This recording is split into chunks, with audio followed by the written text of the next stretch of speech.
कुछ बातों को देखा था और मैं उम्मीद करता हूँ, आशा रखता हूँ कि आपने जब उसे सुना होगा आपने निश्चय ही आशीष को प्राप्त किया होगा और उन बातों को भी आपने जाना होगा।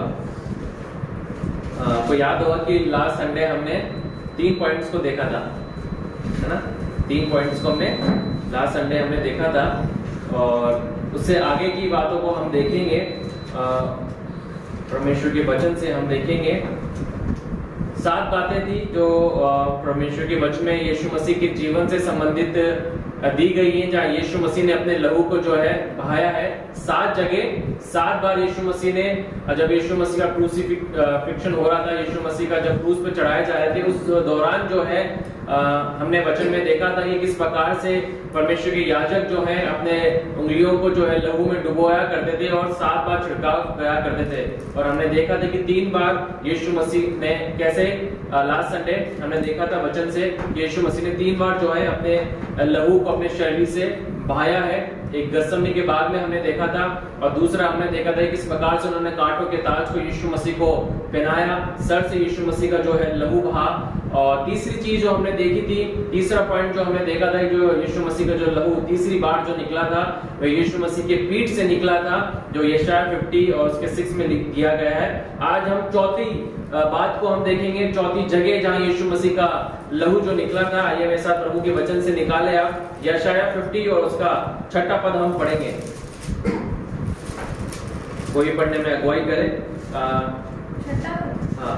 यशायाह 50 उसका 6ठा पद, 50 का 6।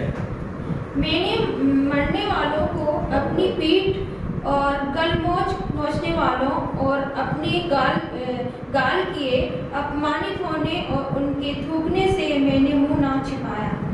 अब चौथी बार, जो चौथी जगह है जहाँ यीशु मसीह का जो खून जो निकला था, तीसरी बार हमने जो 3rd पॉइंट जो हमने देखा था, तो यीशु मसीह के पीठ से निकला था, वो भी इसी वचन में दिया गया है। और हमने यशायाह 53 में से भी देखा था और हमने और भी पदों को जो है लास्ट संडे देखा था।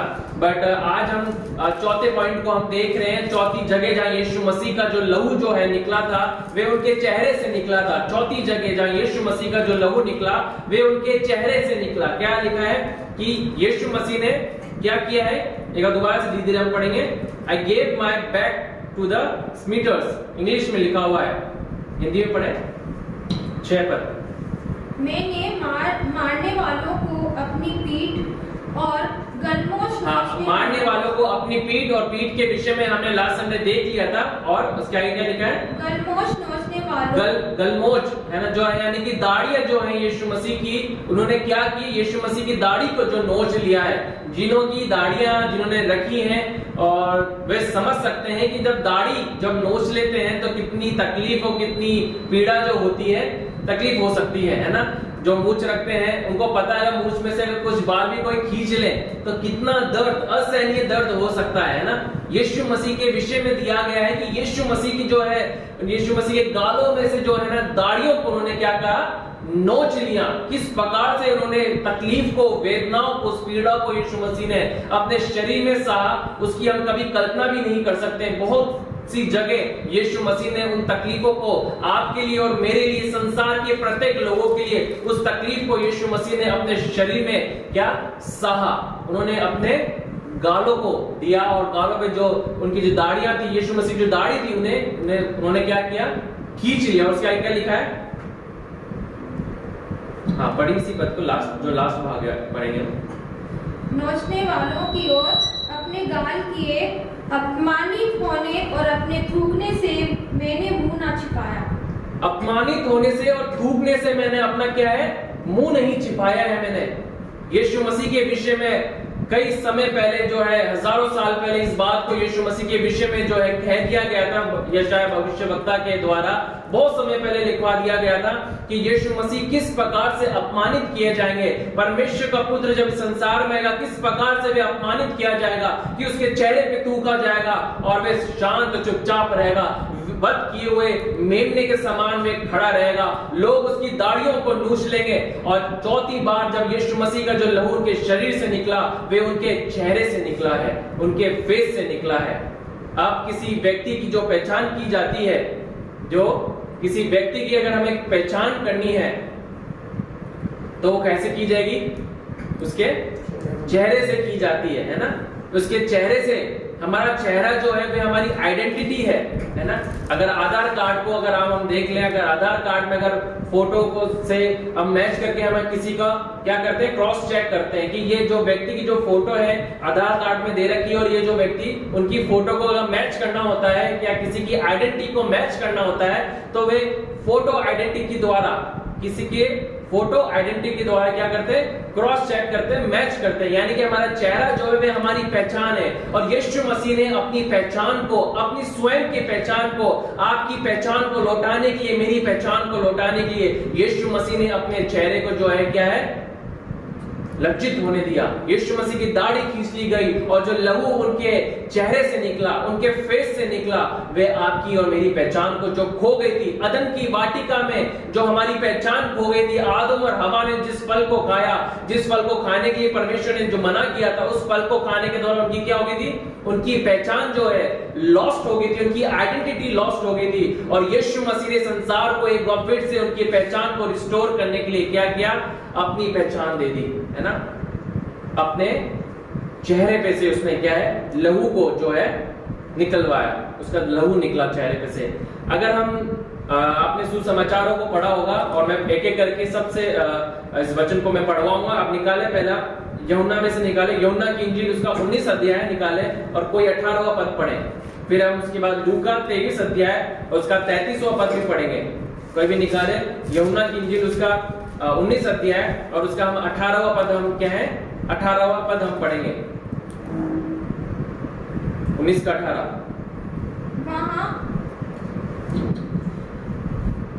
वहां उन्होंने उसे और उसके साथ और 2 मनुष्यों को क्रूस पर चढ़ाया, एक को इधर और एक को उधर। अब यहाँ पे यीशु मसीह के से क्रूसिफिकेशन के विषय में जो है, क्रूस पे जब चढ़ाया गया उसके विषय में दिया गया है कि 2 व्यक्तियों को चढ़ाया गया, एक को इधर चढ़ाया गया और दूसरे को उधर चढ़ाया गया, और यीशु मसीह को भी क्रूस पर चढ़ाया गया। अब लूका की इंजील उसका 23वां अध्याय निकालेंगे और उसका हम 33वां पद हम पढ़ेंगे। तो कोई भी खोल के रखे 15, मरकुस 15 और उसका 24 पद खोले।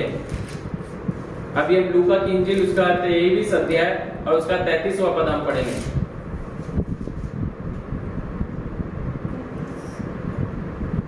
जब वे उस जगह जिसे खोपड़ी कहते हैं पहुंचे तो उन्होंने वहां उससे और उन कुकर्मियों को भी, एक को दाहिनी ओर और दूसरे को बाईं ओर क्रूसों पर चढ़ाया। हाँ, क्रूसों पर चढ़ाया, एक को दाहिनी ओर और एक को बाईं ओर यीशु मसीह के संग जो है उन्हें क्रूसों पर चढ़ाया। अब दोबारा निकालेंगे, मरकुस निकालेंगे 15 का 24 निकालें, मरकुस 15 और उसका 24। फिर हम अंत में मत्ती निकालेंगे 27वां अध्याय और उसका 35वां पद। ये मैं पद क्यों पढ़ा रहा हूं, ये इसका जो उदाहरण जो मैं देना चाहता हूं मैं बाद में बताऊंगा, पहले इसको हम पढ़ेंगे 15 का 24। तब उन्होंने उसको क्रूस पर चढ़ाया और उसके कपड़ों पर चिट्ठियां डालकर कि किसको क्या मिले उन्हें बांट लिया। अब यहाँ पर भी ये दिया गया, ये जिक्र दिया गया है कि उन्होंने यीशु मसीह को जो है क्रूस पर चढ़ाया गया और उनकी जो वस्त्र है उनके ऊपर उन्होंने क्या डाला, चिट्ठियां डाली। अब हम मत्ती निकालेंगे 27वां अध्याय निकालेंगे, उसका 35वां पद हम पढ़ेंगे। एक बहुत इंपॉर्टेंट बात जो मैं आपको बताना चाहता हूँ, थोड़ी देर में मैं बताऊंगा उसको। मत्ती 27 का 35। तब उन्होंने उसे क्रूस पर चढ़ाया और चिट्ठियां डालकर उसके कपड़े बांट लिए। अब यहाँ पे भी दिया गया है कि उन्होंने क्या करा, यीशु मसीह को क्रूस पे चढ़ाया और उन्होंने चिट्ठियां डाल के यीशु मसीह के क्या करें, वस्त्र को बांट लिए। कहीं पर भी सुसमाचार के अंदर जहां यीशु मसीह का क्रूसिफिकेशन जो हो रहा है संबंधित जो बातें लिखी गई हैं, चारों सुसमाचार को भी मैंने उन पदों को आपके सामने पढ़वाया है, कहीं पे भी इस बात का जिक्र नहीं है चारों सुसमाचार में कि यीशु मसीह की कीलें ठोकी गई है। कहीं है, अभी हमने पढ़ा क्रूसिफिकेशन के विषय में, अगर हम देखेंगे कहीं पे भी एक पद नहीं लिखा हुआ है कि यीशु मसीह को जब क्रूसिफिकेशन हो रहा है वहां पे यीशु मसीह की क्या है, कीलें ठोकी गई हैं। मगर हम कैसे इस बात को जानते हैं, आइडेंटिफाई कर रहे हैं कि यीशु मसीह के कीलें ठोकी गई है ना? मैं इसको इसलिए बुलवा रहा हूं, मैं इसको आगे एक्सप्लेन करूंगा। मैं इसको इसलिए बुलवा रहा हूं क्योंकि पुराने नियम में यीशु मसीह के संबंधित बहुत सारी भविष्यवाणियां दी गई थी उसमें से एक भविष्यवाणी ये भी थी कि वे अपने गालों को अपने चेहरे को दे देगा और वे लोग यीशु मसीह की दाढ़ी को नोच लेंगे, और जो चौथी बार जब यीशु मसीह का लहू जो निकलेगा वो उनके चेहरे से निकलेगा, है ना। अब कैसे हमें पता कि यीशु मसीह के कीलें ठोकी गई हैं? कोई निकाले लूका की यूहन्ना हम निकालेंगे और उसका 20वां अध्याय और उसका 25वां पद पढ़े। यहाँ पे हम देख सकते हैं कि थोमा के से संबंधित जो बातें हैं, थोमा उस समय प्रेजेंट नहीं था और यीशु मसीह जब वहां पे प्रकट हुए थे अपने जी उठने के बाद, उस समय की जो बातें घटनाएं यहाँ पे दी गई हैं। पढ़े। जब अन्य चेले उससे कहने लगे, हमने प्रभु को देखा है, तब उसने उनसे कहा, जब तक मैं उसको उसके हाथों में कीलों के छेद ना देख लूं और कीलों के छेदों में अपनी उंगली ना डालूं। जब तक मैं उसके हाथों में किसको नहीं देख लूं? कीलों के छेदों को नहीं देख लूं, है ना। यहाँ पर इस बात का क्लियरिफिकेशन दे रखा है कि जब यीशु मसीह को क्रूस पे चढ़ाया जा रहा था, उस समय क्रूसिफिकेशन जब हो रहा था, हमने उन पदों को, चारों सुसमाचार में से उन पदों को हमने पढ़ लिया, मगर एक ही जगह जब यीशु मसीह को क्रूस पे चढ़ाया जा रहा था वहां पे इस बात का जिक्र नहीं था।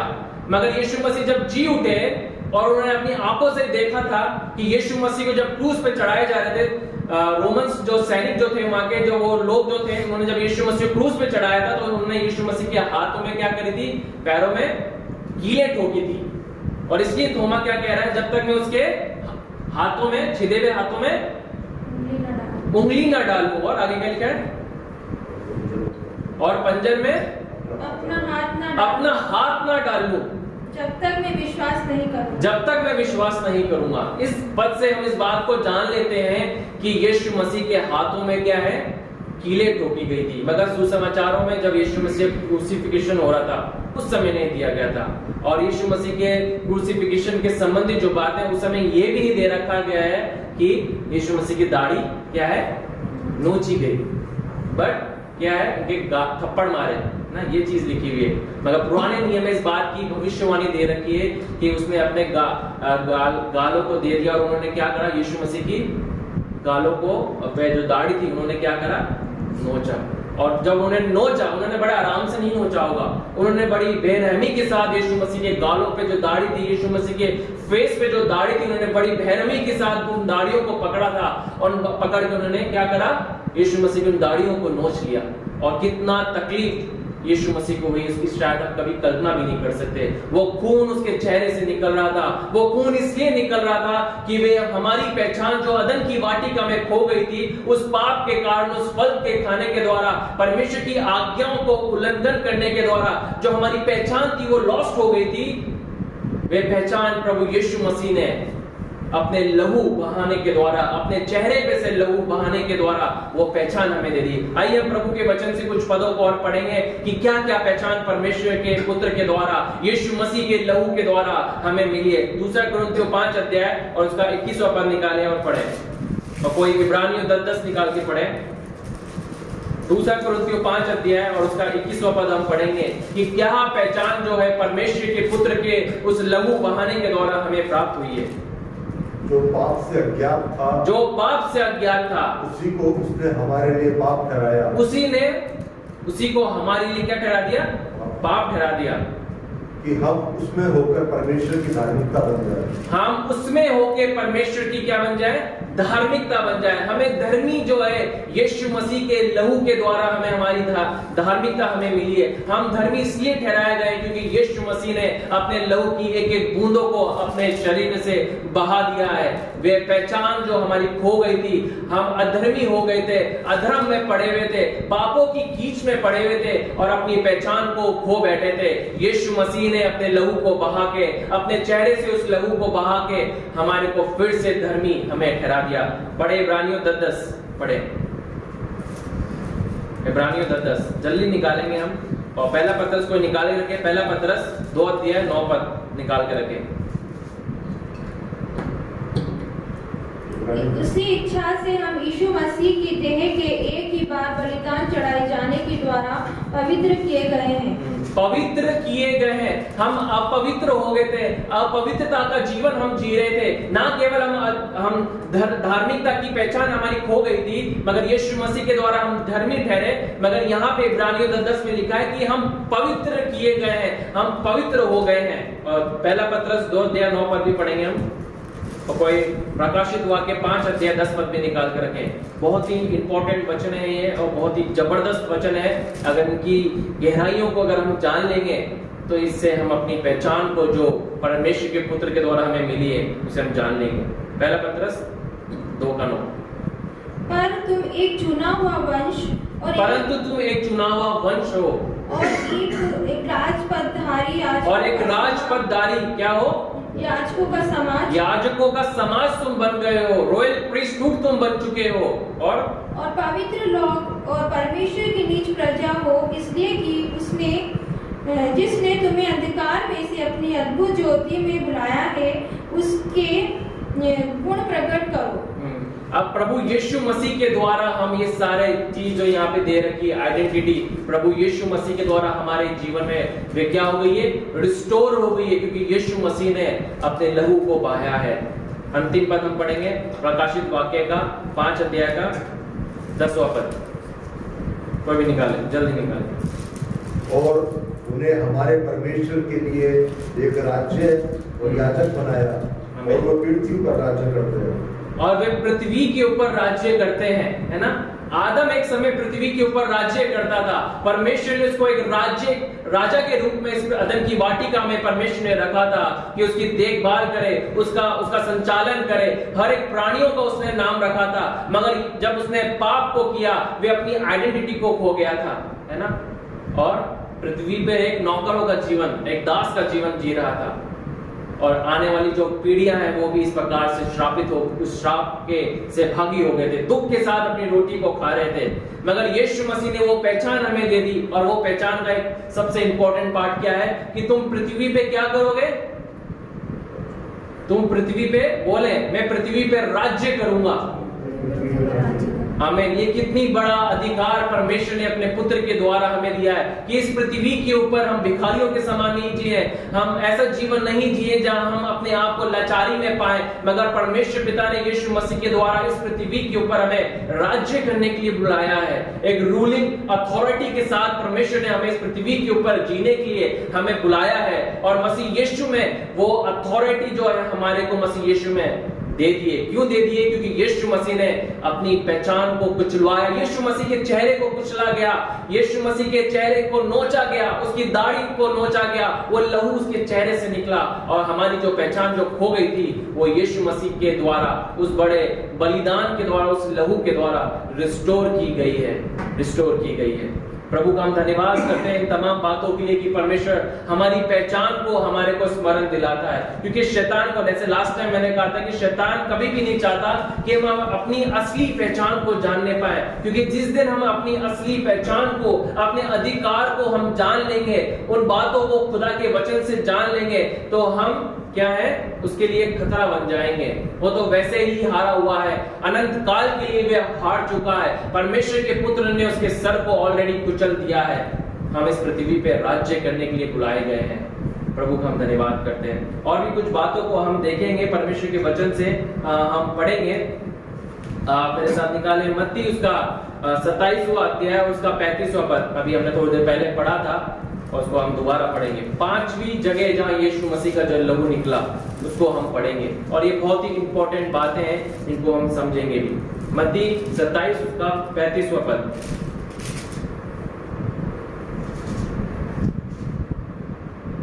तब उन्होंने उसे क्रूस पर चढ़ाया और चिट्ठियां डालकर उसके कपड़े बांट लिए। तब उन्होंने उसे क्रूस पर चढ़ाया और चिट्ठियां डाल के उन्होंने क्या किया, उसके वस्त्र को बांट दिए। जब उन्होंने क्रूस पे कैसे चढ़ाया, उन्होंने यीशु मसीह के हाथों के ऊपर, 5वीं जो जगह है जहां यीशु मसीह का खून जहां निकला वे उसके हाथों में से निकला है। 4थी जगह हमने देख लिया, उसके चेहरे से निकला था। उसके द्वारा उसने हमारी आइडेंटिटी को, जो हम लॉस्ट कर चुके थे, खो बैठे थे, उसके बलिदान के द्वारा हमारी आइडेंटिटी मसीह यीशु के लहू के द्वारा रिस्टोर की गई है। और जो 5वीं जगह जहां यीशु मसीह का जो लहू बहाया गया है वो उसके हाथों में जब कीलें ठोकी गई, जब उसके हाथों में जब कीलें ठोकी गई, जब उसका 5वां स्थान जो था वो उसके हाथ थे, जहां से उसने अपने लहू को जो है आपकी और मेरे लिए बहाया है। उसके द्वारा क्या हुआ, हाथों के द्वारा क्या हुआ, ये क्या चीज को सिंबलाइज करती है, किस बात का ये प्रतीक है या चिन्ह है, इसको हम देखेंगे। कोई भी निकाले,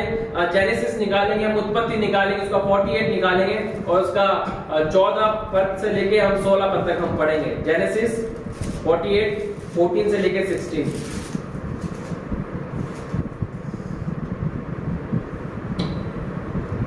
तब इस्राएल ने अपना दाहिना हाथ बढ़ाकर, इस्राएल कौन है यहाँ पे, याकूब जो है, उसका दूसरा नाम परमेश्वर ने क्या रखा था, आज से तो क्या होगा, इस्राएल होगा। और वो क्या कर रहा है, अपने दाहिने हाथ को बढ़ा रहा है। पढ़िए, दाहिने हाथ बढ़ा के एप्रैम के सिर पर जो छोटा था और अपना बायां हाथ बढ़ाकर मनुष्य के सिर पर रख दिया। उसने तो जानबूझकर ऐसा किया, नहीं तो बेटा मनुष्य ही था। फिर उसने यूसुफ को आशीर्वाद देकर कहा, परमेश्वर जिसके सम्मुख मेरे बाप दादा इब्राहिम इसहाक अपने को जानकर चलते थे, वही परमेश्वर मेरे जन्म से लेकर आज के दिन तक मेरा चरवा बना है, और वही दूत मुझे सारी बुराई छुड़ाता आया है।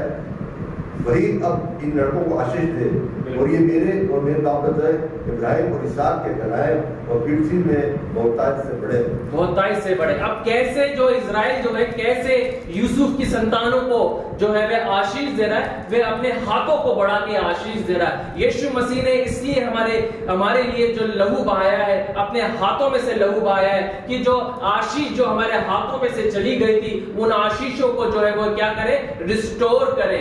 आशीष, मैंने वचन इसलिए पढ़ा है कि क्योंकि जब भी किसी को आशीष देनी होती थी, वे कैसे आशीष दिया करते थे, अपने हाथों को बढ़ा के, अपने दाहिने हाथों को बढ़ा के। और यहाँ पे इजराइल जो है यूसुफ के पुत्र को जो है आशीष दे रहा है, वे क्रॉस हैंड से दे रहा है, क्रॉस हैंड करके दे रहा है, इसलिए और मैं नहीं जाऊंगा, इसको आप स्वयं पढ़ सकते हैं। वो क्रॉस हैंड करके जो है आशीषों को दे रहा है, बड़े और छोटे जो यूसुफ के जो बच्चे हैं उनको आशीष दे रहा है। कहने का मतलब है अपने हाथों को बढ़ा के आशीष दे रहा है। एक एग्जाम्पल देना चाहूंगा, एक जिसके जीवन में, जिसके हाथों में आशीष नहीं है, अगर उसके पास अगर आप लाख रुपए भी लाके रख देना, तो वे लाख रुपए भी उसके लिए क्या है, कम पड़ जाएंगे।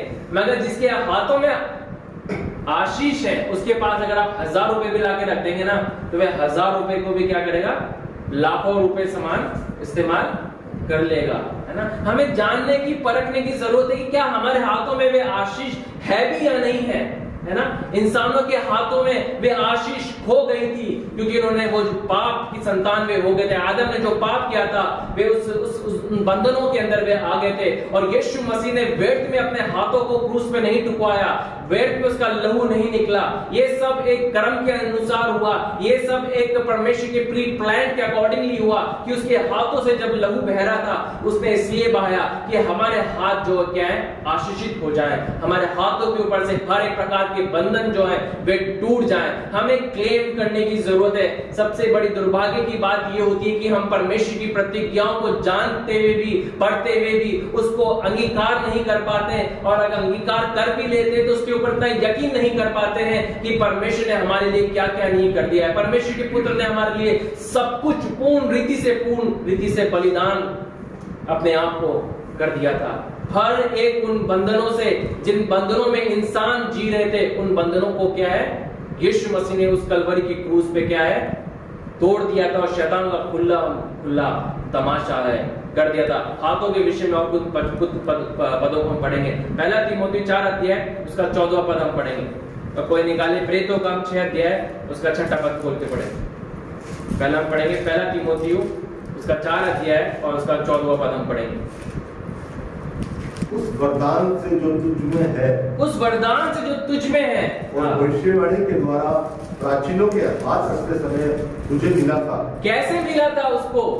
उन प्राचीनों के हाथ रखने के द्वारा। ये हाथ जो है मामूली हाथ नहीं है, ये हाथ के लिए, इन हाथों को परमेश्वर ने अनॉइंट जो किया है, परमेश्वर ने आशीष जो परमेश्वर ने हाथों में दी है, उसके लिए यीशु मसीह ने अपने लहू को उन हाथों में से बहाया है। ये ऐसे ही वो सामर्थ इनके हाथों से नहीं निकल रही है, ऐसे चिन्ह चमत्कार इनके हाथों से नहीं हो रहे हैं, ऐसे वे बीमारों पे हाथ नहीं रख पा रहे हैं कि वे लोग ठीक हो रहे हैं, ऐसे ही वे हाथ नहीं रख रहे कि लोग पवित्र आत्मा से परिपूर्ण हो रहे हैं, उनके हाथों को आशीषित करने के लिए, उनके हाथों पे से बंधनों को तोड़ने के लिए यीशु मसीह ने अपने हाथों को छिदवाया है, अपने हाथों में से उस लहू को बहाया है।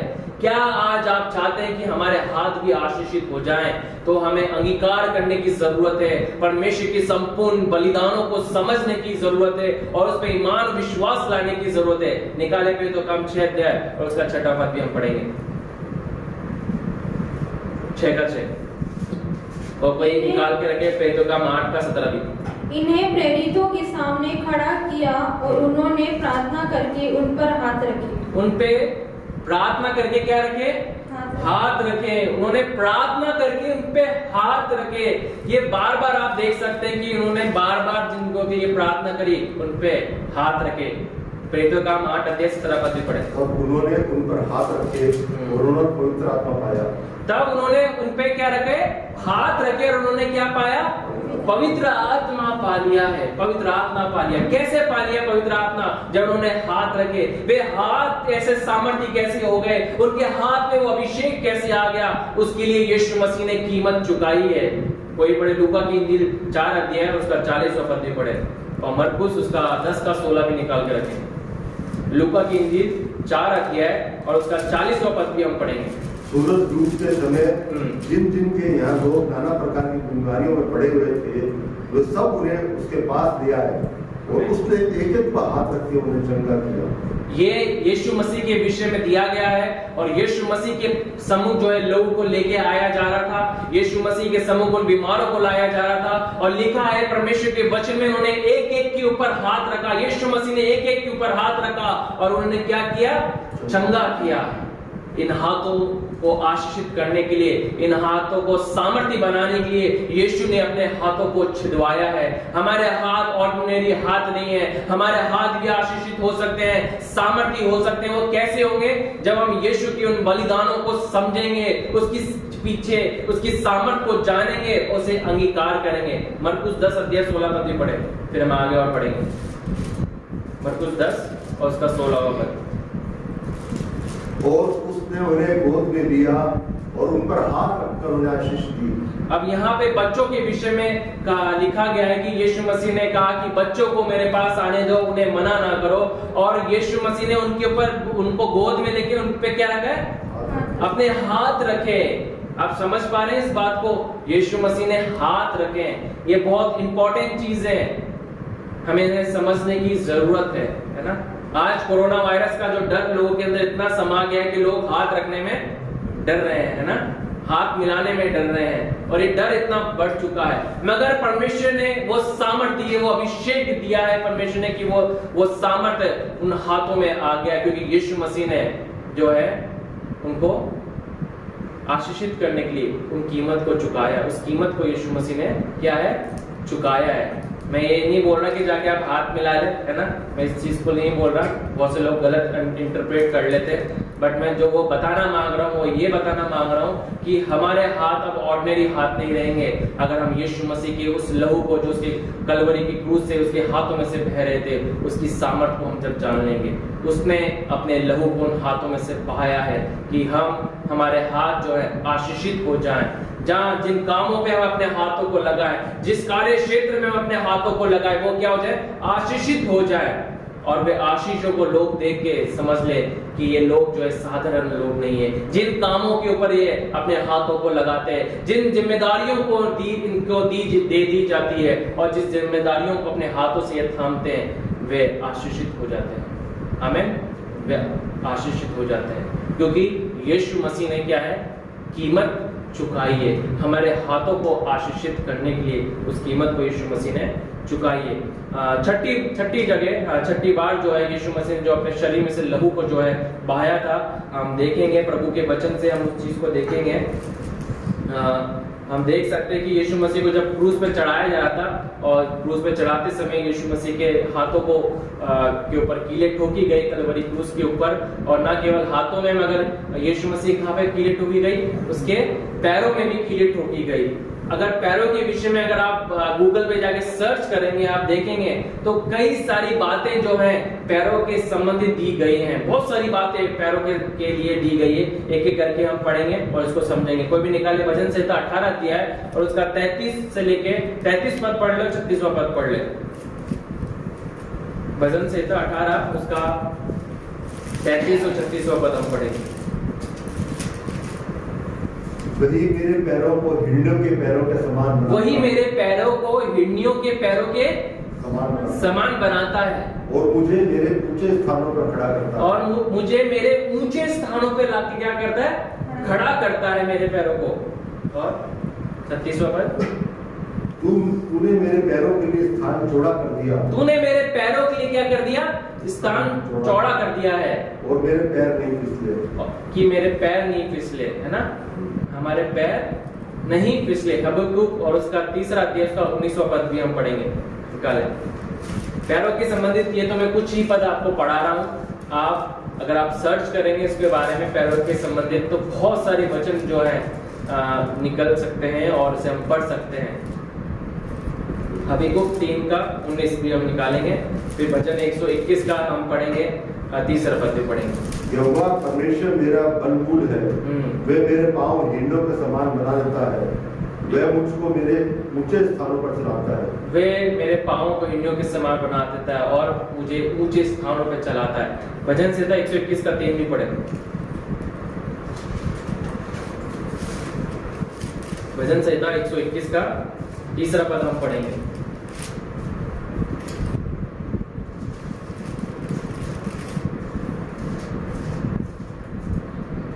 वे तेरे पाँव को टलने न देगा, वे तेरे पांव को टलने ना देगा, तेरा रक्षक कभी न उगेगा। तेरा रक्षक कभी ना उगेगा। पैरों के संबंधित बहुत सारी बातें दी गई है। 6वीं बार जब यीशु मसीह का जो लहू बहा था उनके पैरों से बहा, वे हमारे को स्थिर करने के लिए बहाया गया था। जो 5वीं जगह हमने देख ली कि यीशु मसीह के हाथों से जब लहू बहा तो हमारे हाथों को उसने आशीषित कर दिया। मगर 6वीं बार जब उसका लहू जो उसके शरीर से निकला, उसके पैरों से निकला, तो वे हमारे पैरों को क्या कर दिया? उसने स्थिरता हमारे को पहुंचा दी। अगर आप देखेंगे पुराने नियम के अंदर तो बहुत सारे लोग हुए। दाऊद के विषय में आप देख सकते हैं कि किस प्रकार से वे परीक्षा के समय स्थिर नहीं रहा और कैसे वे व्यभिचार के अंदर गिर जाता है। कैसे सिमसोन जो है एक बलवान पुरुष था, परमेश्वर का अभिषेक था, परमेश्वर का अभिषेक उसके ऊपर था, मगर वे भी परीक्षा के समय में वे खड़ा नहीं रह पाया और गिर गया। हम देख सकते हैं, बहुत सारी जगह देख सकते हैं कि कैसे पुराने नियम के अंदर लोग जो हैं ऐसे परीक्षा के समय में, डिफिकल्टीज टाइम में वे लोग स्थिर नहीं रह पाए, खड़े नहीं रह पाए। मगर हम यीशु मसीह के संबंधित एक बात को देख सकते हैं। हम मत्ती 4 अध्याय में देख सकते हैं, जब यीशु मसीह की जब दूसरी परीक्षा की गई तो शैतान ने यीशु मसीह को कहां पे लाके खड़ा कर दिया? कंगूरे पे लाके खड़ा कर दिया। और शैतान क्या कहता है? यहां से तू गिर जा, यहां से तू कूद जा। मगर यीशु मसीह नहीं कूदे। यीशु मसीह ने कहा कि परमेश्वर की परीक्षा ना लेना। यीशु मसीह उस परीक्षा में खड़े रहे। और आज आप और मैं अपने जीवन की हर एक दौर की परीक्षा में, जीवन की हर एक परिस्थितियों में परमेश्वर के राज्य के लिए, उसकी महिमा के लिए हम कैसे खड़े रह सकते हैं? उसके उस बलिदान को समझ के, जब तक हम उसके बलिदानों को नहीं समझेंगे कि उसने हमारे लिए क्या नहीं कर दिया है, तब तक उसकी गहराई की सामर्थ हमें नहीं उतर पाएगी। क्योंकि जिस दिन हम उसकी उस कीमत को जान लेंगे कि उसने हमारे लिए क्या क्या नहीं कर दिया है, तब हम उसके लिए एक सामर्थी गवाह हम बन सकते हैं। हमारे पैर जो है हर एक परिस्थिति में स्थिर रह सकें, हर एक डिफिकल्ट टाइम में स्थिर रह सकें। जैसे हमने प्रभु के वचन में अभी पढ़ा कि किस प्रकार से हमारे पैरों को हिरणियों के समान करता है। जो यहाँ पे इंग्लिश में जो वर्ड है जो यहाँ पे यूज किया गया वो HINDS किया है, हिंट्स दिया गया है। और वो एक स्पेशल तरीके के जानवर हुआ करते हैं कि वो पहाड़ों पे जब चलते हैं तो उनके पैर जो है फिसलते नहीं है। वो इस प्रकार की भेड़ें होती हैं कि वे ऊंचे ऊंचे पहाड़ों पे भी, बिल्कुल छोटी छोटी दरारों में भी वे आराम से चल जाती हैं, उनके पैर नहीं स्लिप होते हैं। एक विशेष क्वालिटी जो है उनके पास, उनके पैरों के अंदर है। प्रभु कह रहा है हमारे पैरों को इस तरह से बनाता है कि जीवन के जब सकड़े मार्ग में हम चल रहे हैं, हम हर एक परिस्थिति में, हम हर एक टेस्टिंग के अंदर, ट्रायल्स के अंदर, हर एक परेशानी में, परीक्षा में हम खड़े रह सकते हैं, क्योंकि यीशु मसीह ने हमें खड़े रखने के लिए अपने पैरों से जो है क्या है, लहू को बहाया है। प्रभु ने व्यर्थ में हमारे लिए लहू नहीं बहाया, उसने एक पर्पसली उसका लहू जो है बहाया गया है कि हम अपने जीवन की हर एक दौड़ में, हर एक परिस्थिति में, हर एक जगह हम परमेश्वर की क्या बने, एक गवाह बन जाएं, उसके एक गवाह हम बन जाएं प्रभु की महिमा के लिए। हम निकाले मेरे साथ यूहन्ना की इंजील उसका 19वां अध्याय और उसका 34वां पद हम पढ़ेंगे। 7वीं जगह जहां यीशु मसीह का जो लहू जो है बहाया गया, यूहन्ना की इंजील उसका 19वां अध्याय और उसका 34वां पद हम पढ़ेंगे। परंतु सिपाहियों में से एक ने बर्छे से उसका पंजर भेजा और उसमें से तुरंत लहू और पानी निकला। अब क्या हुआ, 7वीं जगह जब यीशु मसीह का जो लहू जो बहाया गया, वे यीशु मसीह के, जब यीशु मसीह ने अपने प्राण को त्याग दिए, और जब यीशु मसीह ने अपने प्राण को जब त्याग दिए तो उस बात को, जो समय जो है पूरा हो रहा था और सबत का जो दिन जो है लगने वाला था, तो उन्होंने क्या किया, उसको परखने के लिए कि यीशु मसीह जिंदा है या मर चुका है, उन्होंने क्या किया, एक भाला लिया और तुरंत उस भाले से क्या किया, यीशु मसीह के पंजर को क्या किया, उन्होंने भेद दिया। और जब उन्होंने पंजर को भेदा, वो पसलियों को के वहां से जब भेदा उन्होंने, तो क्या निकला, लहू और पानी निकला। लहू किस बात का चिन्ह है, लहू छुड़ौतरी का, रिडेम्पशन का चिन्ह है, और पानी किस बात का चिन्ह है, पानी एक जीवन का चिन्ह है ना। उसने ना केवल हमें छुड़ौतरी दी, मगर एक नया जीवन जो है हमें दे दिया है। मगर आपको एक बात मैं बताना चाहता हूं, जब यीशु मसीह के जब पंजर को जो भेदा गया उस सैनिक के द्वारा, मगर वहां से क्या निकला, लहू और पानी निकला। अब यहाँ पे ऐसा कौन सा ऑर्गन है जहां पे लहू और पानी निकल सकता है? अगर आप मॉडर्न साइंस का देखेंगे तो केवल हार्ट के पास जो है हमारे जो और भी वाइटल जो ऑर्गन्स होते हैं, एक पानी का वो सरफेस रहता है। हमारे हार्ट भी एक वाइटल ऑर्गन आता है, ऑर्गन में से एक है, और उसके चारों तरफ क्या रहता है, पानी की एक झिल्ली टाइप रहती है, पानी का एक प्रोटेक्शन रहता है कि एकदम से प्रेशर वे एब्जॉर्ब कर ले, उसे सह ले।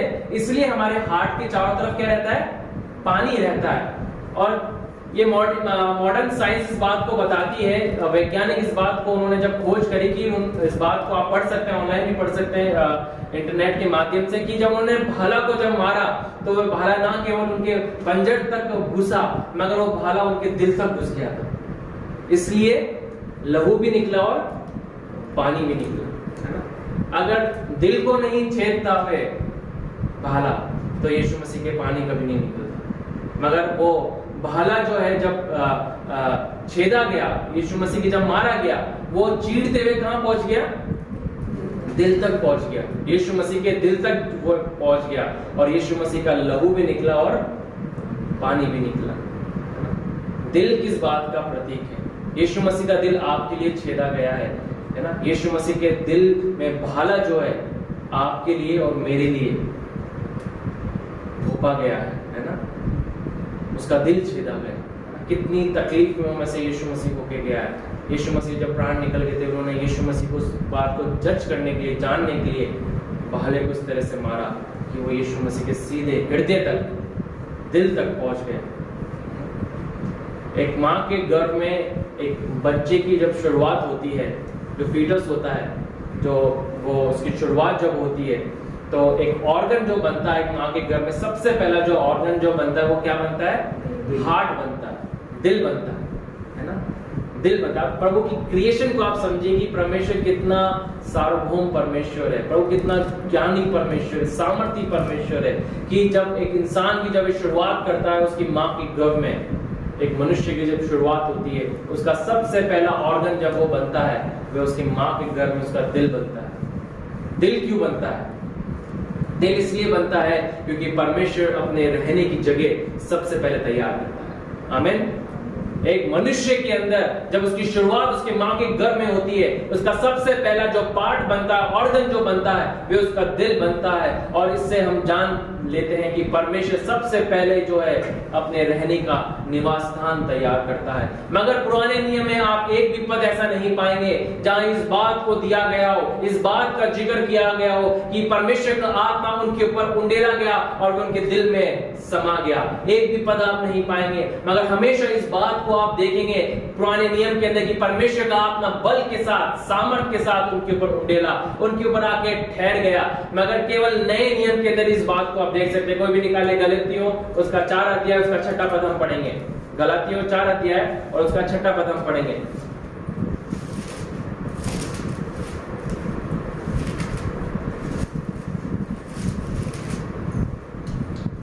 गलातियों 4 अध्याय। और तुम जो पुत्र हो इसलिए परमेश्वर ने अपने पुत्र की आत्मा को जो है अब्बा हे पिता कहकर पुकारता है हमारे हृदयों में भेजा है। आमीन। परमेश्वर ने अपनी आत्मा को जो उसे है अब्बा और है पिता कहकर पुकारता है, कहाँ भेजा है? हृदयों में। हमारे हृदयों में भेजा है ना। नए नियम के अंदर एक सच्चाई जो परमेश्वर ने उजागर करके दिखाई, जिसको प्रचार परमेश्वर ने किया, वो ये किया कि परमेश्वर का आत्मा जब उतरता है, परमेश्वर की सामर्थ जब उतरती है, परमेश्वर का आत्मा कहाँ पे आके रहता है? हमारे हृदयों में आके रहता है।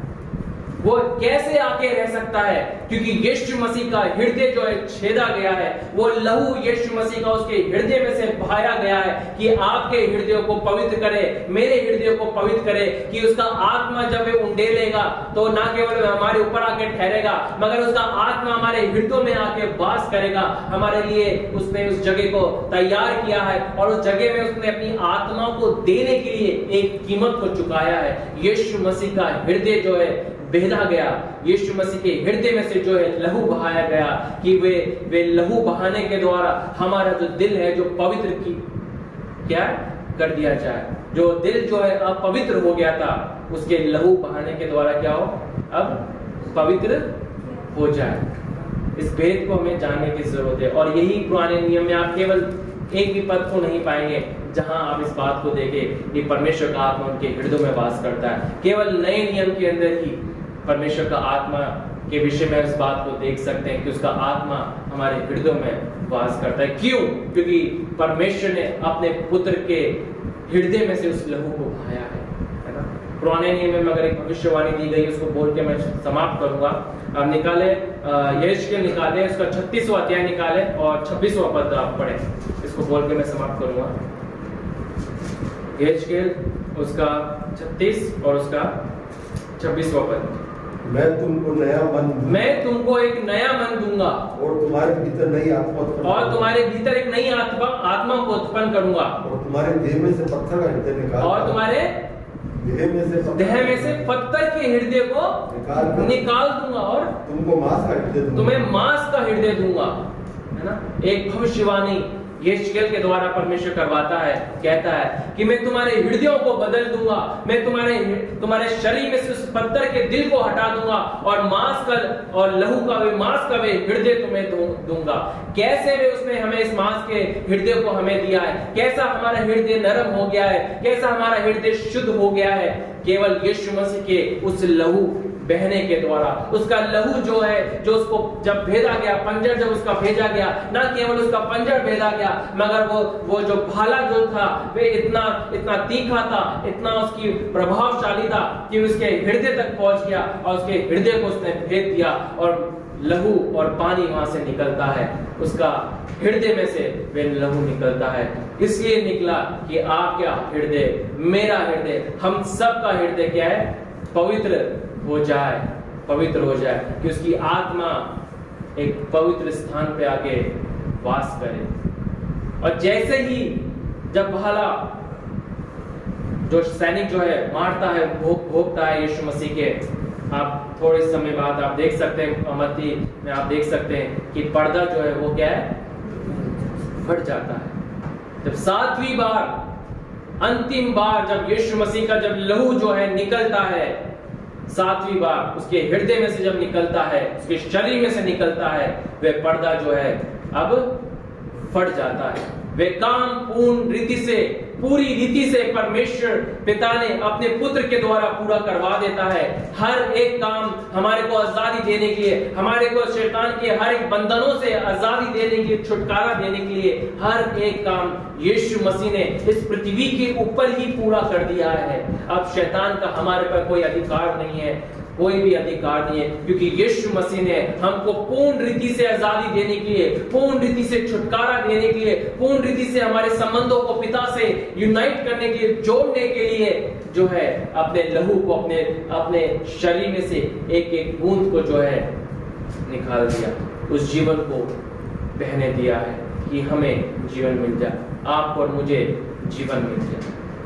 इसे हमें समझने की जरूरत है, क्योंकि जिस दिन हम इसको पर्सनली समझेंगे, इस चीज को एक्नॉलेज करेंगे और इसके ऊपर अपने विश्वास को लेके आएंगे, ईमान को लेके आएंगे कि यीशु मसीह ने अपने शरीर में से जो है 7 जगह यीशु मसीह ने अपने लहू को बहाया है, वे व्यर्थ में नहीं बहाया है। हमें हर एक डिप्रेशन से आजादी देने के लिए बहाया है, हमारे को शैतान के हर एक बंधनों से, हमारे मस्तिष्क को शैतान की पहुंच से आजादी देने के लिए बहाया है, हर एक बीमारी से आजादी देने के लिए बहाया है। आज संसार महामारी के डर से डरा हुआ है, बहुत सारे लोग बीमार हैं, इस कोरोना वायरस से ग्रसित हो चुके हैं, परेशान है। यीशु मसीह का लहू सामर्थ्य है हर एक महामारी को दूर करने के लिए, यीशु मसीह का लहू सामर्थ्य है हर एक कैंसर को ठीक करने के लिए, हर एक एड्स को ठीक करने के लिए। ऐसी कोई बीमारी नहीं बनी जहां यीशु मसीह का लहू पहुंच के उसे ठीक ना कर सके।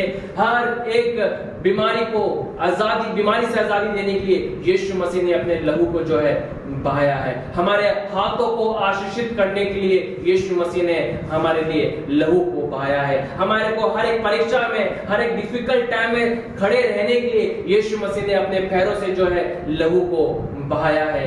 यीशु मसीह का दिल जो है वे छेदा गया कि हमारा दिल जो है पवित्र हो जाए, परमेश्वर की आत्मा का रहने के लिए एक निवास स्थान पे बन जाए।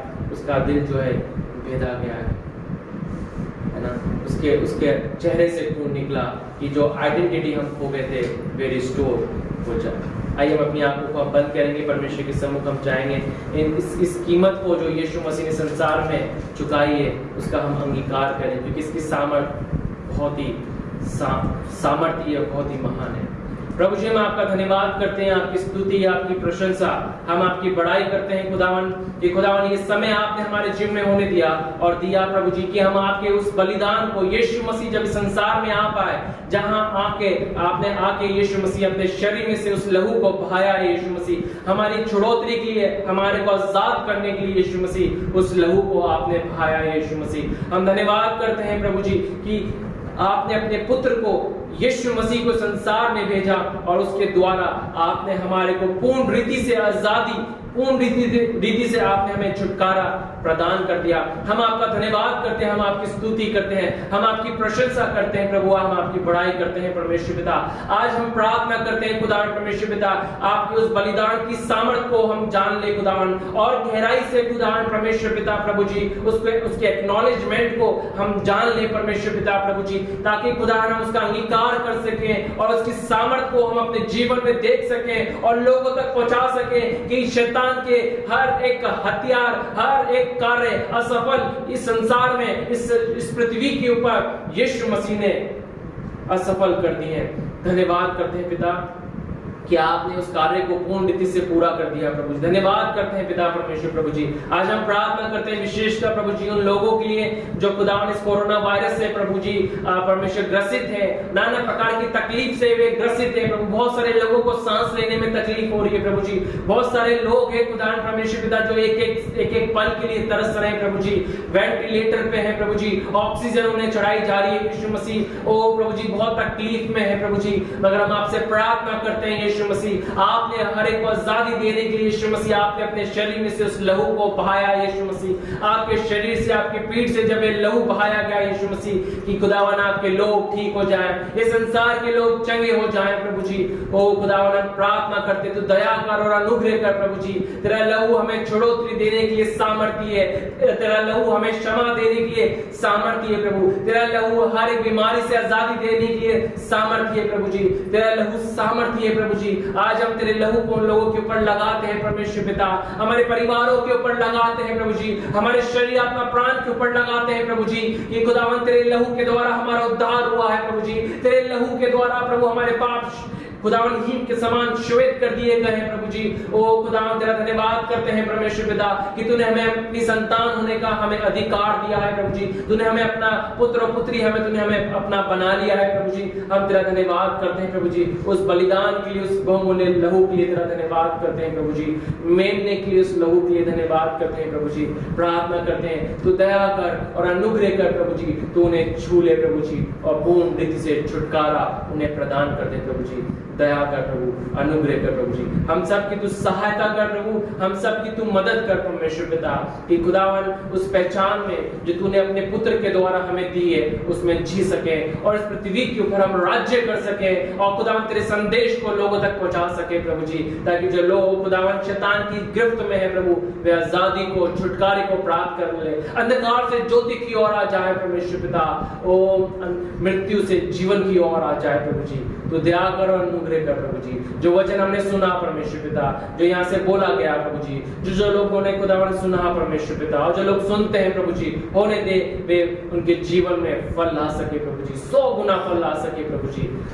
धन्यवाद देते हैं प्रभु जी इस समय के लिए और इस प्रार्थना को यीशु मसीह के नाम से मांगते हैं, आमीन।